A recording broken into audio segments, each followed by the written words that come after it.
I do think there is a degree to which, because black people kind of know how things tend to go in this country, no matter what happens, the hierarchy gets preserved at the two extremes, black on the bottom, whites in the top, that there's this idea that, and it's not unfounded based on history, that other people are being brought in by design to leapfrog us. Right. And I think that's something that makes me want that conversation out there. And it's kind of tough because, and indeed, you can give me your thoughts on this. I feel like a lot of times when black people bring up an issue, the first instinct is for people to try to slot whatever the black person's saying with the closest white analog to that argument. So when black people bring up their concerns about what's going to happen to us when there's open borders or free trade, people act like they're punching down, as if they're like white Americans who are,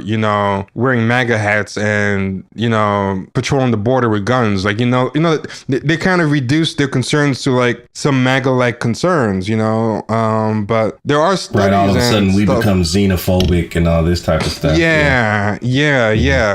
And what are your thoughts on that? I mean, it just goes into a long tradition of us having our concerns kind of kicked down the hill, to be addressed at a later time. Either that or, you always have the situation where our greater concerns are kind of always assimilated into somebody else's greater cause, right? So someone else's narrative. Right, exactly. So I think it's kind of par for the course in that situation. I don't know, man. It's a very delicate situation.